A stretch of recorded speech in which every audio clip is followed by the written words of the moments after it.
Time can bury the truth under thick layers of gray dust, but it cannot extinguish the fire of justice smoldering quietly beneath the ashes, waiting for the exact right day to ignite. The temperature inside the law office hovered stubbornly around 82 degrees Fahrenheit, stifling, thick, and suffocating with the heavy scent of lemon polish and aged leather. Josephine Abernathy sat perfectly still in a high-backed chair, her spine straight against the rigid mahogany. She was 72 years old.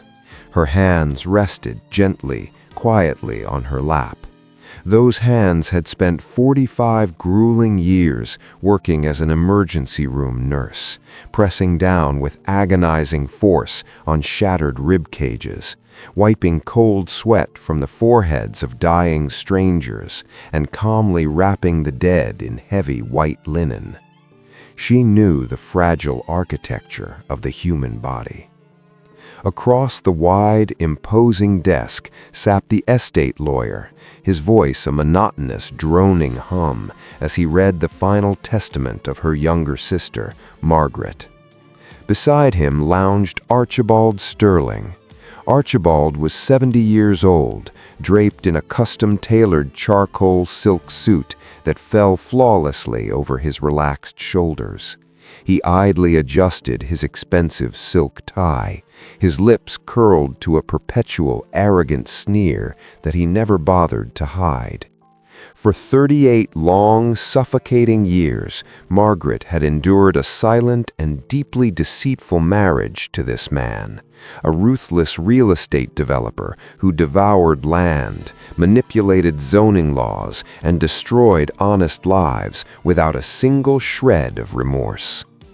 The lawyer cleared his dry throat, wiping a bead of sweat from his forehead before reading the final division of the massive estate. He listed the sprawling brick mansion sitting on 50 acres of beautifully manicured lawns. He read off the offshore bank accounts holding millions upon millions of dollars. He detailed the diverse, highly lucrative investment portfolios and the commercial properties scattered across the state. Every single asset, every penny of the wealth Margaret had technically co-owned was legally, permanently bound to Archibald. He had taken everything. Archibald let out a slow, rumbling laugh that echoed harshly off the wood-paneled walls. He leaned forward, resting his perfectly manicured fingers on the polished surface of the table. "Well, Josephine," he mocked smoothly, his voice dripping with condescension, "it seems Margaret left you a little piece of history." The lawyer slid a single, slightly yellowed sheet of paper and a heavily rusted, thick iron key across the smooth desk. It was the deed to an abandoned guest house, a rotting, completely forgotten wooden structure sitting on a tiny fraction of an acre, hidden deep within a dense, unforgiving forest of ancient oak trees along the muddy, unpaved dirt path of Willow Creek. It was 40 miles away, situated in a remote, desolate corner of Mercer County.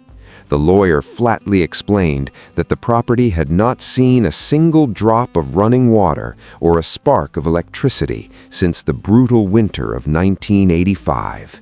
It was garbage. Archibald watched her closely, his dark eyes glittering with malicious glee, eagerly waiting for the frail old woman to finally break. He wanted the tears, he wanted the ugly, pathetic sobbing, the desperate pleas of a woman who had sacrificed her entire existence to poverty, only to be handed a worthless pile of rotting, termite-infested wood. He wanted her to beg him for a handout. Josephine did not scream. She did not cry. Her lined face remained a calm, impenetrable mask carved from cold, weathered stone. She slowly reached into her simple cloth handbag and opened her worn, frayed leather wallet. Inside, nestled against the cracked brown leather, was a tightly crumpled wad of dirty bills. It was exactly $52. That was the absolute entirety of her life savings after nearly half a century of grueling, selfless public service. She reached out with steady, deeply calloused fingers and picked up the rusted iron key. The rough, freezing metal pressed into her pale skin. She placed it inside her purse with a quiet, deliberate motion, snapping the brass clasp shut with a sharp click. She stood up slowly, her joints aching, but her posture radiating an unbreakable dignity. "Thank you for your time," she said calmly, her voice entirely devoid of anger. Archibald rolled his eyes, leaning back in his plush chair, utterly disappointed by her frustrating lack of dramatic despair. Josephine turned her back on the expensive silk suits, the mahogany desk, and the suffocating, toxic arrogance of the room. She walked out of the heavy wooden doors, her worn orthopedic shoes stepping out into the blinding, unforgiving midday sun, the scorching heat radiating upward from the cracked concrete sidewalks. She walked exactly 3 blocks down the busy avenue to the county clerk's office, her steps remarkably steady and fiercely measured. She stood at the scuffed wooden counter, carefully uncrumpled her meager, wrinkled cash, and calmly handed the clerk exactly $18 to cover the long bus fare and the municipal processing fee required to officially transfer the miserable deed into her own name. She owned the ruin. She held the stamped, officially sealed paper in her hand, standing alone in the quiet municipal building. She stared blindly out the dusty window of the clerk's office towards the distant, hazy tree line miles away. She had absolutely no idea that the worthless, rotting shack no one else wanted to touch was actually a silent, heavily guarded tomb hiding a devastating bomb, a bloody secret waiting in the dark, powerful enough to completely incinerate her brother-in-law's entire sprawling empire. The heavy diesel engine of the county bus pulled away, leaving Josephine entirely alone on the crumbling edge of the long highway. She adjusted the heavy strap of her worn canvas bag and began the grueling 2-mile trek down the unpaved, deeply rutted dirt path leading toward Willow Creek. The late afternoon air was thick, saturated with a suffocating 85 degrees Fahrenheit heat pressing down on her frail shoulders like a wet woolen blanket. She walked with a slow, mechanical rhythm, her orthopedic shoes crushing brittle fallen leaves, dried pine needles, and sharp gravel underfoot. The wild weeds grew nearly 3 feet high, scratching violently against her bare ankles. She did not stop. When the thick canopy of ancient oak branches finally broke, the structure revealed itself in the fading light. It was an absolute tragedy of forgotten timber, rotting wood, and severe, unapologetic neglect. The old guest house sat lopsided on its cracked stone foundation, a forgotten carcass hidden from the world for 40 decades. The once sturdy front porch drooped violently to the left, its support pillars completely eaten away by years of relentless moisture and hungry insects. The wooden roof shingles had warped and curled upward aggressively, looking exactly like the charred, brittle edges of burnt paper. Every single pane of glass in the front windows was completely shattered, leaving hollow, jagged black holes staring blindly out into the encroaching forest. The stench of dense, wet mildew and decaying wood immediately hit the back of her throat. She stepped carefully over the broken threshold. The inside was a cavern of utter ruin. Shredded wallpaper hung in long, desperate strips from the water-damaged walls. The floorboards groaned in agony under her slight weight. There was absolutely no running water. There were no copper pipes left to carry it. The electrical wiring had been entirely stripped or chewed through by generations of field mice long before the winter of 1985. She was completely isolated, surrounded only by miles of empty, whispering woods. The sun sank. The temperature dropped rapidly, plummeting to 45 degrees Fahrenheit. Total darkness swallowed the rotting room whole. Josephine did not seek comfort, and she did not shed a single tear over her miserable, freezing reality. She systematically cleared a small 3-foot-wide section of the living room floor, pushing away decades of heavy dirt and animal droppings with the side of her shoe. She laid down a thin, scratchy wool blanket. She placed her small, heavy metal flashlight carefully beside her head, the yellow beam fighting weakly against the crushing blackness. She laid down on the brutal, unforgiving hardwood. She slept. A pale gray morning light eventually pierced through the broken windows, illuminating millions of dust motes dancing heavily in the stagnant air. Josephine sat up. Her spine ached deeply, screaming from the rigid, freezing floor, but her lined face remained entirely impassive. She calmly smoothed the wrinkles of her faded cotton blouse. Then she heard it. The heavy, crunching sound of thick rubber tires aggressively rolling over the gravel path broke the sacred 40-year silence of the property. A massive, sleek black luxury sedan pulled up and stopped exactly 10 yards from the rotting, rusted iron gate. The vehicle gleamed with obscene wealth, a stark, jarring contrast to the decaying wilderness surrounding it. Archibald Sterling did not open the door. He did not allow his custom-made Italian leather shoes to touch the damp, muddy earth of Willow Creek. The heavily tinted passenger window slid down with a smooth electric hum. Archibald leaned over, his face framed by the plush, cream-colored leather interior of his expensive machine. He wore a perfectly pressed navy silk suit, staring at the collapsed porch and the frail, dusty woman standing before it. A slow, deeply arrogant smirk stretched across his face. "I'll give you $12,000 to walk away from this garbage," he sneered lazily, his voice laced with venomous amusement. "Consider it a favor, Josephine." $12,000. It was an insulting, pathetic handful of pennies compared to the millions of dollars he had ruthlessly drained from her sister. It was a calculated, deliberate attempt to forcibly pry the very last inch of Margaret's legacy from her old, calloused hands. Josephine stood perfectly motionless on the sagging, dangerous porch. She looked at the expensive car, and she looked at the fake, greedy man sitting safely inside his bubble of stolen wealth. She did not scream at his audacity. She did not hurl insults at him for his betrayal. She merely adjusted the cuffs of her cheap, dusty sweater with absolute, chilling dignity. "Keep your money," she stated coldly. She turned her back. She walked slowly, deliberately, straight back into the dark mouth of the rotting house. The massive engine of the luxury sedan roared in sudden, furious frustration. The tires spun aggressively, violently kicking up pounds of wet dirt and loose gravel as the billionaire threw the car into reverse and sped blindly down the narrow path. The heavy silence returned. Josephine stepped deeper into the suffocating, windowless gloom of the ruined back bedroom. The air here was heavily compressed, thick with the smell of dead leaves, rust, and forgotten time. She stopped. She stood perfectly still in the exact center of the cramped room. 40 years of working relentless, grueling shifts in the emergency ward had trained her perfectly.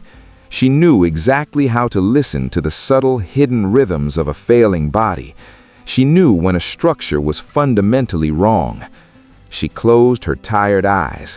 The house was completely silent, yet it felt strangely, unnervingly alive.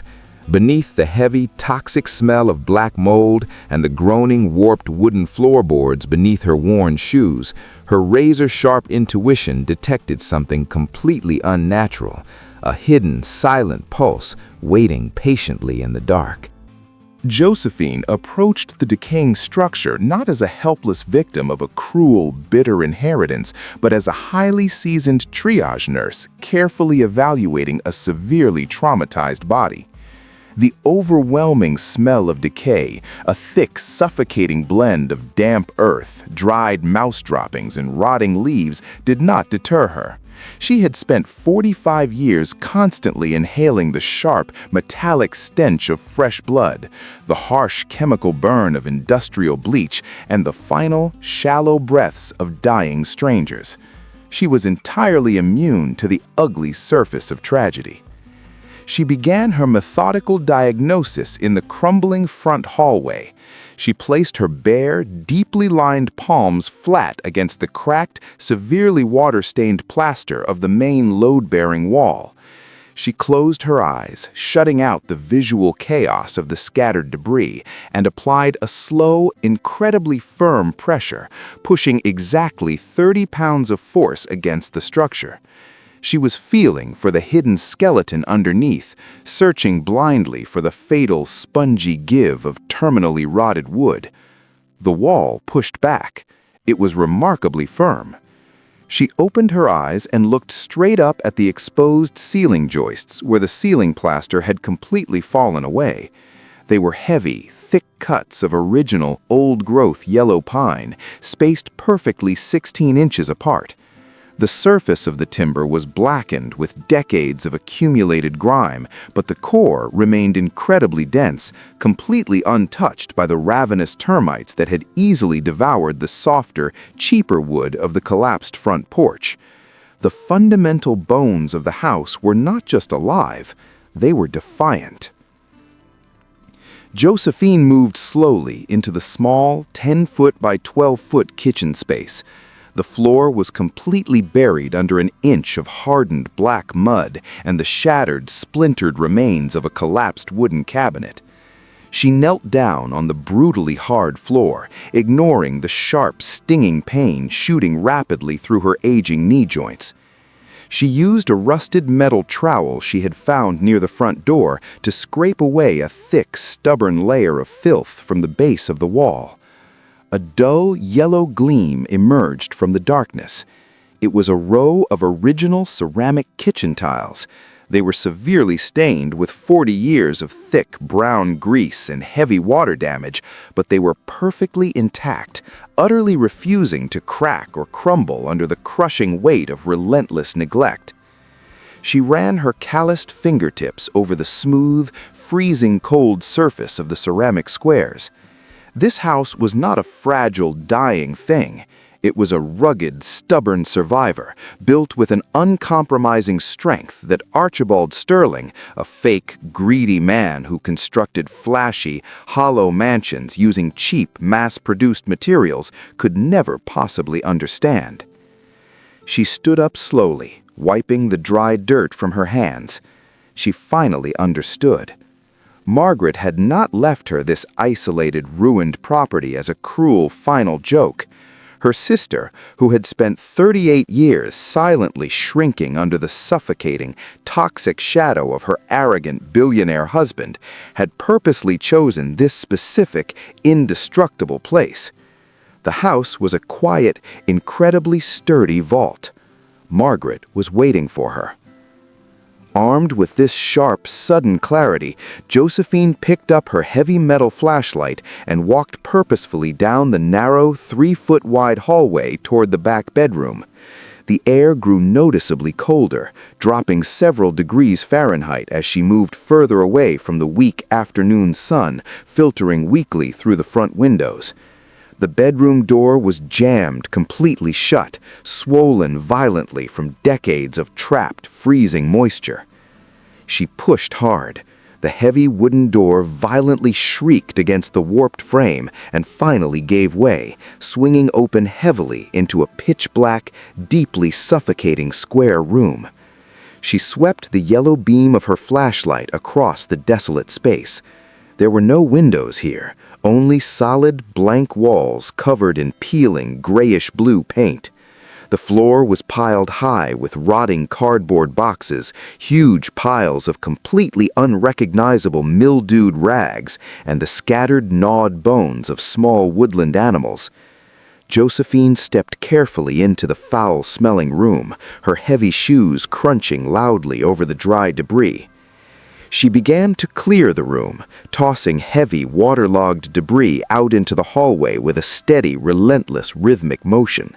She worked in absolute silence, her breathing calm and strictly regulated. After 40 minutes of grueling, uninterrupted manual labor, she reached the far back corner of the room, her flashlight illuminating a large, strange shape completely hidden beneath a massive, stiffened gray tarp. She grabbed the edge of the filthy tarp. She pulled it back. The heavy canvas slid off with a dry, dusty hiss, revealing a massive, incredibly heavy wrought iron bed frame. It was deeply rusted, the dark orange corrosion eating aggressively away at the thick metal posts. It was an ugly, ancient piece of furniture, easily weighing over 200 pounds, shoved aggressively into the tightest, darkest corner of the forgotten room. But it was not simply resting on the floor. Josephine knelt slowly, lowering the beam of her flashlight to closely inspect the base of the heavy iron legs. Her breath caught softly in her throat, breaking her perfect, stoic silence for a mere fraction of a second. The thick iron feet of the bed were not just sitting harmlessly on the warped wooden floorboards. They were anchored deeply, permanently, and violently into the wall studs with 6 massive, heavy-duty industrial steel lag bolts. The morning sun burned aggressively through the thick canopy of the ancient oak trees, casting long, fractured, and deeply dramatic shadows across the ruined property. Josephine Abernathy did not complain about the grueling, bone-chilling 40-degree Fahrenheit morning air. She did not whine about her violently aching back, her severely swollen knee joints, or the undeniable reality that she was exactly 72 years old and completely isolated in the desolate wilderness.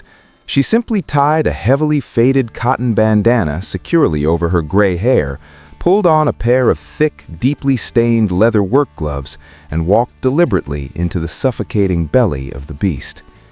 She began with the rotting drywall in the main corridor. She worked with the terrifying, stoic efficiency of a veteran woman who had spent exactly 45 years quietly wrestling with human mortality on the heavily polished linoleum floors of the emergency ward.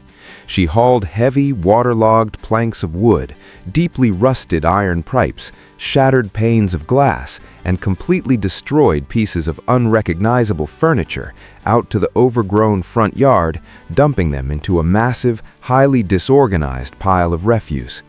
She carried exactly 50 pounds of wet, decaying plaster at a time, her worn orthopedic shoes sinking 3 full inches deep into the muddy soil with every single determined step. She did not stop. Archibald Sterling was undoubtedly sitting in a perfectly climate-controlled 72-degree Fahrenheit luxury office at this very moment, sipping imported black coffee from a delicate porcelain cup, his soft hands completely shielded from the raw, brutal reality of honest physical labor. He bought things, he destroyed lives, and he paid other lesser men to sweep up his dirty ashes. Josephine, however, belonged entirely to the dirt, the grit, and the honest, blistering pain of genuine human effort. She grabbed a heavy steel wire brush and began violently scrubbing the thick, toxic black mold from the wooden baseboards, scraping away decades of forgotten rot until her lungs burned and her knuckles bled a bright, defiant crimson against the rough pine. She conquered the decay. By the time the harsh afternoon sun peaked completely overhead, pushing the local temperature up to 85 degrees Fahrenheit, she had successfully cleared a wide, perfectly clean path all the way back to the master bedroom. She returned to the massive, deeply rusted iron bed frame that was violently bolted directly into the wooden wall studs. It was an offensive, ugly anomaly standing right in the middle of an otherwise barren, decaying room. Why anchor a bed so permanently? She knelt down slowly on the brutally hard floorboards, her fragile knees popping loudly in the absolutely quiet space. She aimed the bright, focused beam of her heavy metal flashlight directly underneath the rusted iron springs. The tight space beneath the heavy iron bed was completely choked with thick gray cobwebs, hardened clumps of dried dirt, and the scattered remains of old leaves. She reached in with her thick gloved hand, blindly and aggressively sweeping away the thick debris, dragging out the dry, fragile husks of dead insects. Then she saw it. The intense beam of yellow light caught something completely, fundamentally wrong with the architecture of the room. The entire house was constructed using original, incredibly thick cuts of yellow pine, characterized by a straight, tight vertical grain that ran perfectly parallel to the load-bearing walls.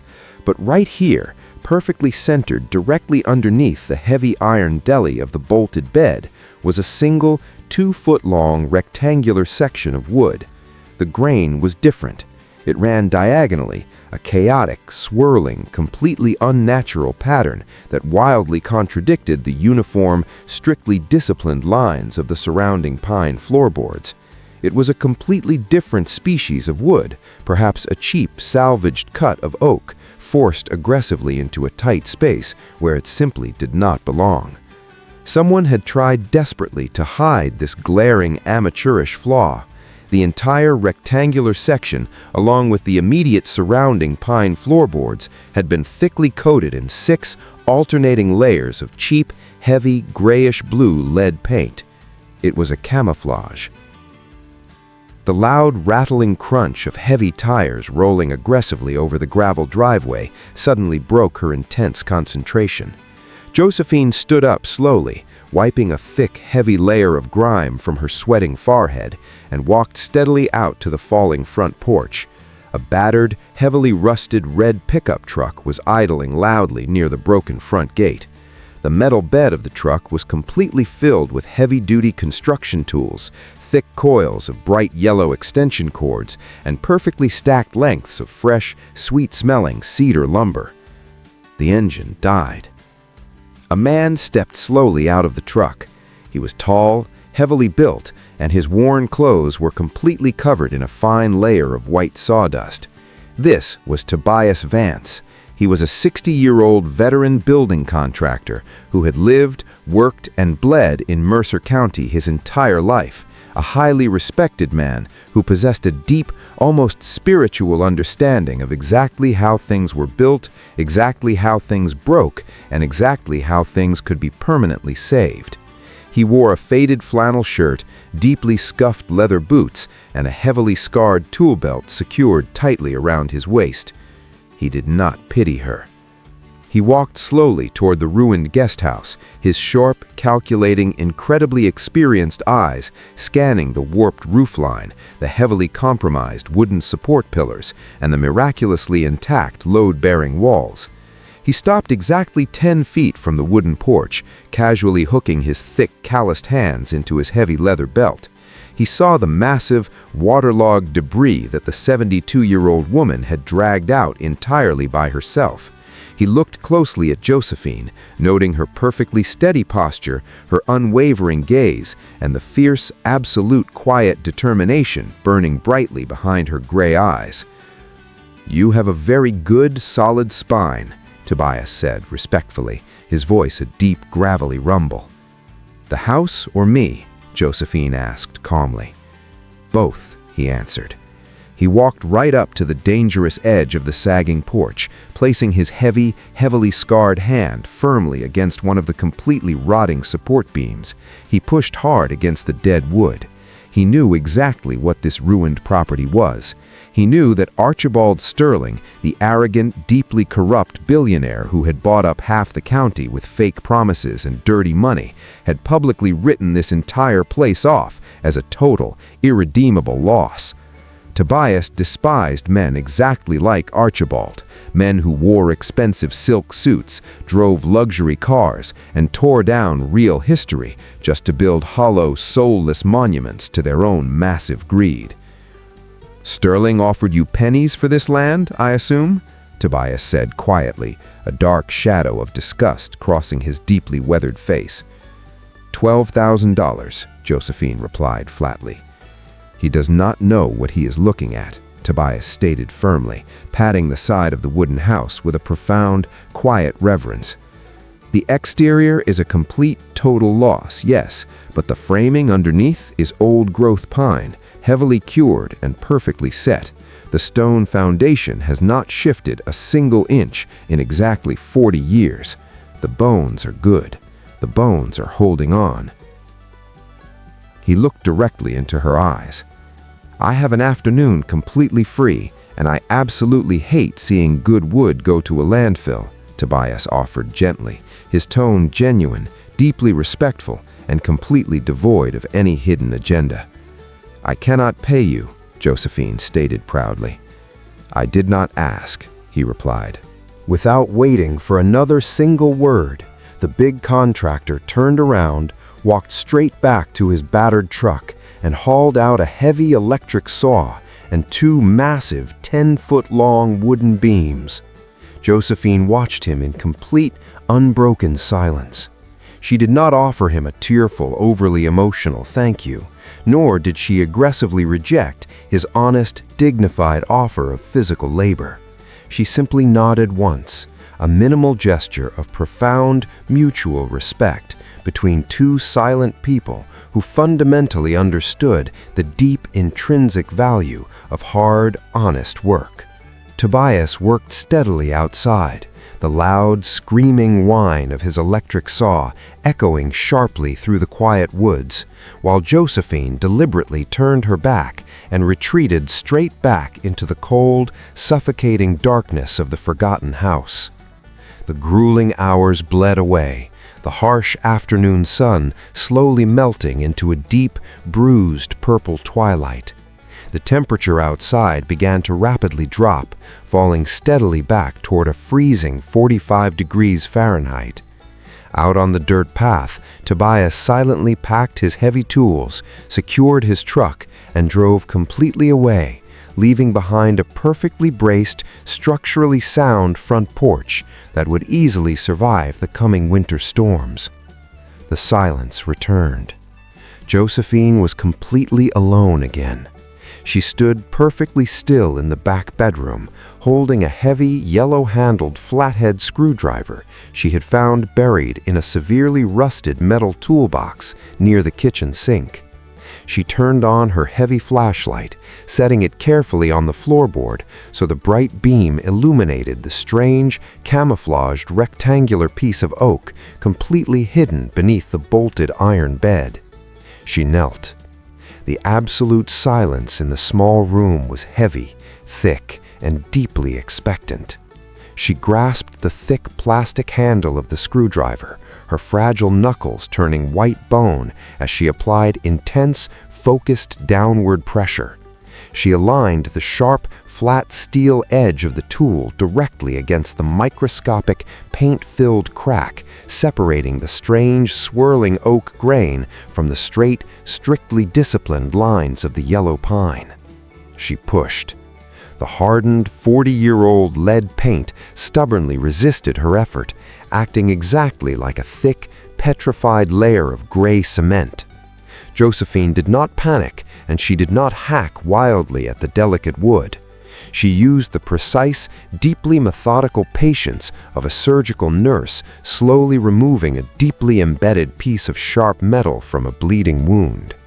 She tapped the heavy plastic handle of the screwdriver violently with the hardened heel of her palm, forcing the steel blade exactly 1/8 of an inch deeper into the microscopic fissure. The paint cracked. She moved the blade exactly 2 inches down the line, and she struck it again. She repeated this slow, agonizing, completely silent process for over an hour, systematically breaking the heavy seal around the entire 24-inch perimeter of the hidden board. Her breath plumed heavily in the freezing air, forming tiny white clouds that vanished instantly into the thick, dusty gloom. The seal was broken. She slid the long steel shaft of the screwdriver deep under the rough edge of the disguised wooden panel. She took a slow, completely steady breath, centering her mind, and applied a sudden, massive amount of downward leverage, using the solid pine floorboard as a rigid fulcrum. A loud, dry crack echoed violently off the walls. The rectangular piece of oak popped violently upward, tearing away the absolute last remaining shreds of dried paint and splintered wood. Josephine gently lifted the heavy, disguised piece of wood and set it carefully aside, staring completely silently into the black rectangular cavity hidden perfectly between the floor joists. The stagnant air that rushed forcefully out of the dark hole was incredibly stale, smelling powerfully of old paper, dried red wax, and deeply buried secrets. Under the weak, flickering beam of her flashlight, Josephine reached her tired, trembling hand completely down into the void, pressing her fingers against the cold, smooth surface of a dark envelope. The cavity was exactly 8 inches deep. Josephine reached her worn hand down into the suffocating, freezing dark. Her calloused fingers brushed against a thick, heavily compacted package wrapped entirely in stiff, severely cracked oilcloth. She gripped the cold bundle firmly.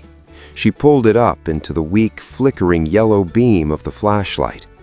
She unwrapped the cloth. Inside lay a large manila envelope sealed heavily with thick, dark red wax, a small notebook bound in severely frayed green leather, and a single, deeply faded color photograph. The photograph was completely free of dust. Josephine held it close to the light. It was an image of her sister, Margaret, taken exactly 38 years ago. Margaret was smiling, a genuine, completely unburdened expression of pure, radiant joy that Josephine had absolutely not witnessed in nearly 4 decades. She was not standing next to Archibald Sterling. Margaret was leaning entirely against the broad, incredibly sturdy shoulder of a handsome, deeply tanned man wearing a simple, heavily worn canvas work jacket. He had kind, gentle eyes and large, calloused hands. Josephine slowly flipped the delicate photograph over. Written in elegant, sweeping cursive on the back was a single name, Nathaniel Hawthorne. Josephine set the photograph gently on the freezing floorboards. The temperature in the dark room hovered stubbornly around 42 degrees Fahrenheit, but she felt absolutely no cold. She opened the small green leather notebook. The thin paper pages were completely filled with Margaret's precise, tiny handwriting, detailing a massive, horrifying narrative of profound betrayal, relentless terror, and crushing, absolute silence. She read the words. 38 years ago, Margaret had been deeply, fiercely in love with Nathaniel. Nathaniel was a brilliant, incredibly hard-working local man who had slowly, painstakingly acquired exactly 11 modest rental properties spread perfectly across 5 acres of prime, highly coveted county land. He was an honest, quiet man building a respectable life from the ground up. Then Archibald arrived. Archibald Sterling did not build his massive, multi-million-dollar real estate empire through brilliant market investments, honest physical labor, or natural economic growth. He built it entirely on the shattered, completely destroyed foundation of a highly calculated, absolutely ruthless historical crime. According to the meticulous, terrified notes scrawled in the Green Book, Archibald had desperately wanted Nathaniel's 5 acres to construct his very first luxury commercial complex. Nathaniel entirely refused to sell. Archibald did not accept defeat. Instead, he systematically deployed a massive, highly illegal, and completely devastating campaign of local political corruption. He ruthlessly bribed 3 key officials sitting on the County Planning Commission, quietly orchestrating a completely unjustified, entirely fabricated rezoning of Nathaniel's specific neighborhood. Overnight, the new, highly restrictive zoning laws rendered the 11 rental properties completely uninhabitable, instantly burying Nathaniel under tens of thousands of dollars in sudden, insurmountable municipal fines and crushing predatory legal fees. The bank foreclosed. Archibald swooped in exactly like a starving vulture, easily purchasing the completely devalued, entirely stolen 11 properties for an absolute fraction of their true worth. He bankrupted Nathaniel Hawthorne completely, driving the broken, absolutely defeated man out of the county forever. Margaret knew everything. She had accidentally discovered the absolute truth hidden deep within Archibald's private office files exactly 3 days before her own forced, highly manipulated wedding to the corrupt developer. Terrified by his massive wealth, completely paralyzed by his ruthless political connections, and entirely convinced he would violently destroy her simply to protect his stolen empire, Margaret made a devastating, lifelong sacrifice. She married the monster. She endured 38 agonizing years of silent, suffocating captivity in her heavily guarded, perfectly temperature-controlled 72-degree Fahrenheit mansion. She absorbed his daily insults, his massive arrogance, and his constant, relentless emotional abuse. But she did not surrender completely. She secretly hired a private investigator. She slowly gathered the original highly classified zoning board minutes, the illegal offshore bank transfer records, and the completely damning audio transcripts of the bribes. She sealed them in wax. She drove exactly 40 miles out into the dense, completely isolated woods of Willow Creek. She pried up the heavy original yellow pine floorboards, hid the absolute destruction of Archibald Sterling's arrogant life deep within the dark cavity, and deliberately anchored a 200-pound iron bed completely over the secret, sealing it away in the dark. She waited for Josephine. She knew her sister. She knew the tough, intensely stoic, completely unbreakable emergency room nurse would never easily surrender a piece of property, no matter how profoundly ruined or completely worthless it appeared on the surface. Josephine sat completely motionless on the brutal, unyielding wooden floor. The heavy silence of the old house pressed tightly against her frail shoulders. She did not weep for the massive, unimaginable tragedy of her sister's stolen life. She did not scream at the suffocating, disgusting unfairness of the universe. Crying was a completely useless, highly inefficient waste of physical energy. She simply closed the green notebook. She picked up the heavy manila envelope containing the thick, completely undeniable stack of historical evidence. She held the absolute death warrant of Archibald Sterling's entire billionaire empire right in her severely calloused hands. The paperwork was heavy, weighing perhaps 2 pounds, but it felt exactly as dense and utterly unstoppable as a solid block of forged steel. The trap was finally sprung. Archibald had arrogantly, laughingly handed her the exact weapon required to completely execute him. The law would violently crush him. The press would absolutely devour his reputation. The sheer overwhelming financial weight of compensating for the stolen 11 properties would entirely bankrupt his fake, heavily leveraged corporate empire. She stood up. She walked steadily out of the dark, freezing bedroom, her spine perfectly straight, her deeply lined expression carved from cold, uncompromising stone. The yellow, ancient bones of the ruined house seemed to hum quietly around her, breathing a massive, collective sigh of long-awaited relief. The evidence was completely intact. But to transform these frail, yellowed pages into a massive, unstoppable guillotine capable of slicing perfectly through a billionaire's heavily fortified legal defense, Josephine could absolutely not rely on the local, easily corrupted county lawyers.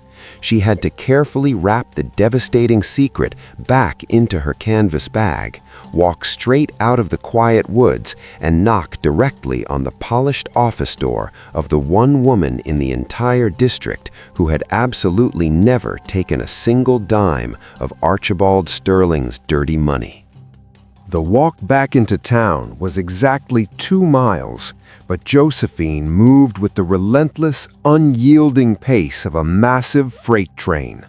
She bypassed the heavily advertised opulent law firms occupying the expensive high-rise buildings downtown. Instead, she pushed open the heavy oak door of a modest, severely plain office on the edge of the county line. Evelyn Carmichael sat behind a massive, incredibly cluttered desk, completely covered in heavy legal texts and thick, perfectly organized case files. Evelyn was 65 years old. She wore a sharply tailored gray suit, and her reputation in the district was completely legendary. An absolutely brilliant, totally incorruptible legal mind who fundamentally despised men who built empires on the broken backs of honest working people. Josephine placed the heavy manila envelope directly onto the desk. She did not speak. Evelyn carefully broke the thick 38-year-old red wax seal using a simple, heavy steel letter opener. The incredibly stale, deeply musty scent of trapped history instantly filled the room.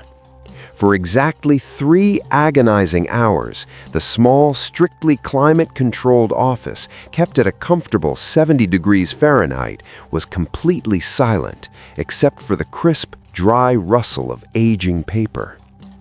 Evelyn methodically cross-referenced the deeply faded financial transcripts, the original zoning board minutes, and the completely damning audio logs with her own massive encyclopedic knowledge of local property law. She brought in an independent forensic expert.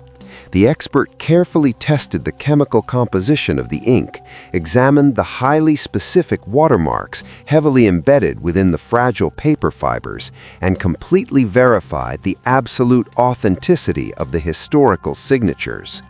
The documents were undeniably real, completely untouched by the corrosive passage of time, and deeply, fatally toxic to Archibald Sterling. Evelyn put her pen down. "This is a total execution," Evelyn stated firmly, her voice vibrating with a deep, tightly controlled professional awe. "He stole exactly 11 properties across 5 acres of prime commercial land, destroyed a man completely, and built his entire foundation on massive, systemic fraud." They immediately contacted Nathaniel Hawthorne. Nathaniel was now exactly 82 years old, living a completely isolated, deeply impoverished life exactly 200 miles away in a tiny, dilapidated trailer park. When he answered the heavy rotary telephone, his voice shook violently with the massive, completely unprocessed grief of his ruined youth. He quickly provided the absolute final pieces of the puzzle: the original, heavily stamped foreclosure notices and the aggressively threatening letters Archibald had personally mailed him 4 decades ago. The valuation of Josephine's ruined inheritance was finally complete. It was not a pile of rotting wood, and it was certainly not worth the insulting $12,000 her arrogant brother-in-law had lazily offered her from the plush, leather interior of his luxury car. The true value was a massive, historically unprecedented civil fraud lawsuit, meticulously calculated to completely vaporize the corrupt developer. They were formally demanding exactly $5,800,000 in absolute restitution. They filed the heavy paperwork at exactly 9 o'clock the next morning. The legal trap snapped completely shut. By noon, the highly explosive, entirely unredacted lawsuit had violently leaked to the major state newspapers. The massive, deeply shocking headline ripped fiercely through the quiet county, completely exposing the fake billionaire as a ruthless, pathetic thief who had mercilessly stolen his massive fortune from an innocent man. The local town was completely paralyzed, absolutely stunned by the sheer, staggering magnitude of the historical crime. Archibald Sterling was instantly stripped of his arrogant invincibility. His massive corporate phone lines began ringing relentlessly, flooded entirely with completely panicked investors, severely angry banking executives, and thoroughly disgusted political allies desperately rushing to completely sever their financial ties to the sinking ship. The suffocating, perfectly manicured illusion of his absolute power evaporated into thin air in a matter of mere hours. He completely lost his mind. Consumed entirely by a blind, violently explosive panic, Archibald did not call his massive, highly expensive team of corporate lawyers. He ran frantically out of his sprawling multi-million-dollar mansion, threw himself aggressively into his heavy, black luxury sedan, and drove the car recklessly toward the muddy, deeply rutted dirt path of Willow Creek. The temperature outside was dropping rapidly, plummeting down to 50 degrees Fahrenheit as the dark, threatening storm clouds began to aggressively gather overhead. He was completely desperate. The heavy tires of the sleek machine violently tore through the deep, wet mud, aggressively crushing the fragile wild weeds as he sped blindly toward the ruined guest house, completely prepared to unleash the absolute darkest, most violently desperate tactic he had left. The massive black luxury sedan slammed violently to a halt, the heavy rubber tires aggressively tearing deep, jagged ruts into the soft, rain-soaked earth of the Willow Creek path. The heavy driver's side door violently flew open. Archibald Sterling stepped directly into 3 inches of thick, freezing mud. The pristine cuffs of his custom-tailored navy silk trousers were instantly ruined, deeply stained with the very same dark, unforgiving dirt he had so arrogantly mocked just 3 days prior. The temperature had plummeted to 48 degrees Fahrenheit, a biting, relentless cold that easily pierced his completely useless, highly expensive suit. He was terrified. Archibald stormed aggressively toward the sagging front porch of the ruined guest house, his face completely twisted into a vicious, unrecognizable mask of sheer panic and completely unhinged rage. He stomped heavily on the fresh cedar planks Tobias had carefully laid down, entirely ignoring the massive structural improvements. Josephine stood perfectly still. She stood right on the very edge of the threshold, her hands resting calmly, firmly inside the deep pockets of her worn, heavy wool cardigan. She did not shrink away from the massive, imposing figure of the desperate billionaire. She looked absolutely right through him, viewing him exactly as she had viewed thousands of dying, completely helpless patients thrashing violently in their final, pathetic moments of denial. "You think you can completely destroy me with a pile of fake, 40-year-old garbage?" Archibald screamed wildly, his voice cracking violently in the freezing air, heavily laced with absolute, pathetic desperation. "I have highly paid lawyers who will tie you up in civil court for exactly 20 years, bleeding every single penny of your pathetic $52 until you are completely dead and buried in this absolute rotting hole." He breathed heavily, wildly out of control. Josephine did not flinch. She absorbed his massive, explosive tantrum with the absolute chilling silence of a massive stone wall completely absorbing the weak, pathetic impact of a thrown pebble. She looked down at his deeply ruined, mud-caked Italian leather shoes, and then she slowly raised her sharp, heavily lined eyes to meet his completely bloodshot, terrified gaze. "I will speak to you later," she stated softly. She turned her back. She closed the heavy front door. Exactly 72 hours later, the absolute crushing weight of the universe violently corrected itself. The massive, heavily polished mahogany table inside the highly secure, strictly mediated conference room of the state courthouse felt exactly like an execution block. The room was kept at a highly uncomfortable, deeply frigid 65 degrees Fahrenheit. Archibald sat completely collapsed in a high-backed leather chair, his face a sickening pale shade of grayish white. He was utterly broken. He was surrounded entirely by empty chairs. Every single one of his highly paid, aggressively confident corporate lawyers had completely abandoned him the exact moment Evelyn Carmichael had officially entered the fully authenticated, heavily guarded forensic evidence into the public record. His massive, highly leveraged financial accounts were completely frozen by state prosecutors. The massive commercial buildings he had constructed over 38 years were immediately placed under strict, unforgiving state receivership. His most loyal, completely bought-off political allies were already publicly denouncing him on every single major television network, desperately rushing to completely save their own miserable careers. Evelyn sat directly across from him. She did not smile, and she did not gloat. She simply slid a completely massive, heavily stapled stack of formal legal documents directly across the smooth wooden table. The documents were the absolute, undeniable terms of his complete and total surrender. Archibald stared blankly at the paper.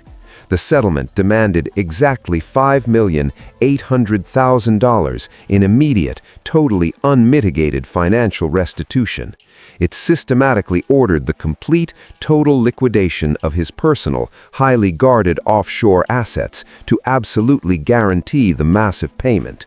The incredibly strict, perfectly formulated legal agreement explicitly outlined the massive division of the reclaimed wealth, leaving absolutely no room for negotiation, appeal, or delay. It was perfectly precise.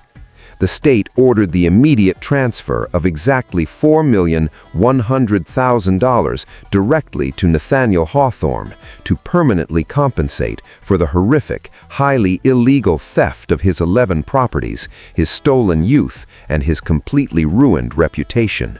Nathaniel, sitting exactly 200 miles away in a dilapidated trailer park, had wept quietly into his hands when Evelyn read the final, absolute number over the heavy rotary phone. The remaining funds were strictly allocated. The agreement legally transferred exactly $1,700,000 directly into the completely frozen, severely worn bank account of Josephine, permanently recognizing her as the rightful, absolute heir to the massive estate that Margaret originally legally co-owned. The entirely pathetic $12,000 Archibald had laughingly offered her was completely vaporized, replaced by a massive, staggering fortune that completely shattered his fake, heavily constructed reality. He reached for a pen. His hand shook violently, an incredibly pathetic, highly visible tremor that he could absolutely not control. He was completely stripped of his massive mansions, his heavily guarded bank accounts, and his utterly fake, highly curated public reputation. He was nothing but a fragile, completely defeated old man, entirely suffocated by his own massive, heavily documented sins. He looked up at Evelyn, his eyes entirely hollow, silently pleading for a microscopic fraction of mercy. "Sign the paper," Evelyn commanded coldly. He signed it.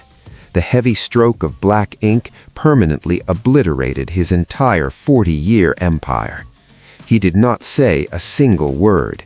He stood up slowly, his body heavy, completely drained of the toxic, highly aggressive arrogance that had entirely fueled his existence for exactly 70 years. He walked slowly out of the heavy glass doors of the courthouse, stepping out into a massive, blinding flash of press cameras. The reporters aggressively shouted his name, demanding completely impossible answers for his massive, historical fraud.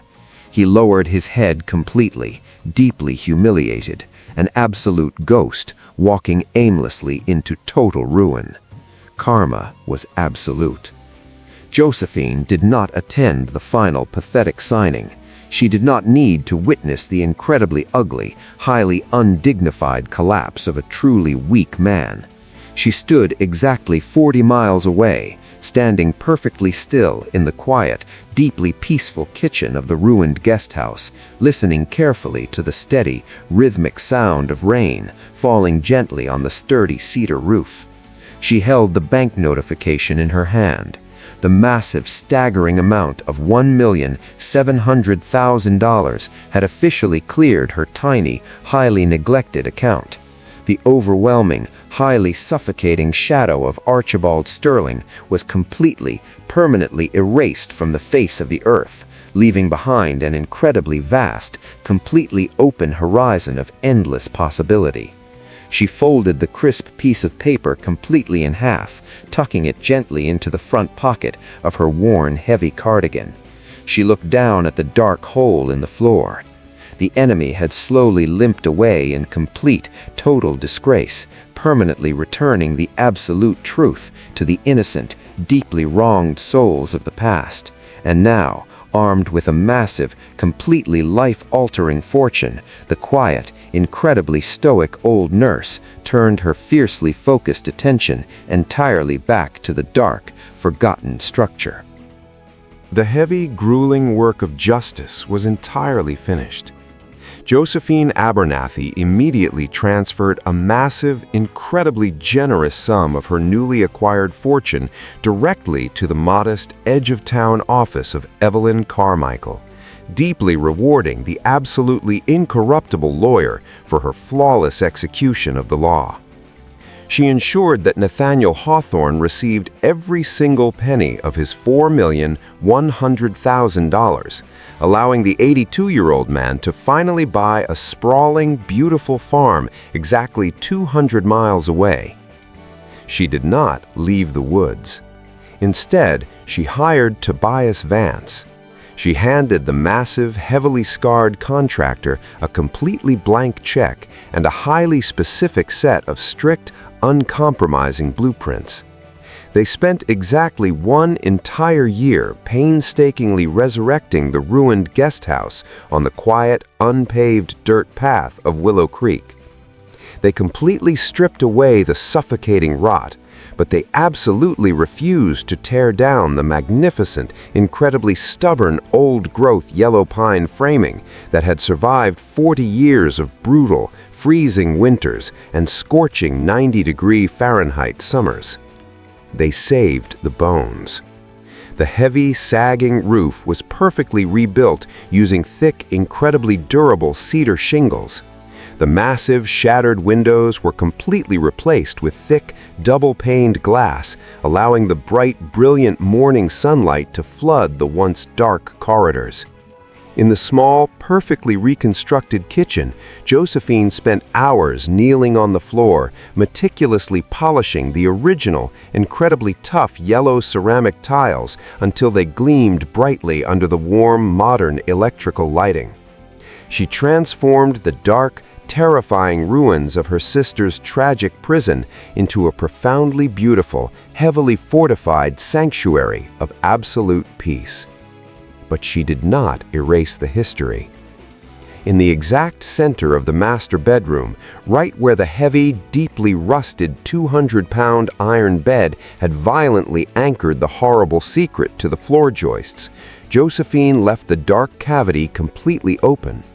She hired a master glazier to install a thick, perfectly transparent panel of heavy-duty glass directly over the 8-inch deep hole.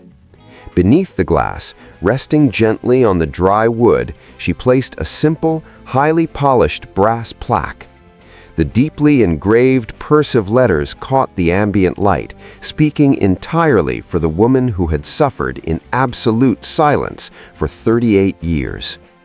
Where the truth was kept, where the waiting ends, the brass inscription declared quietly.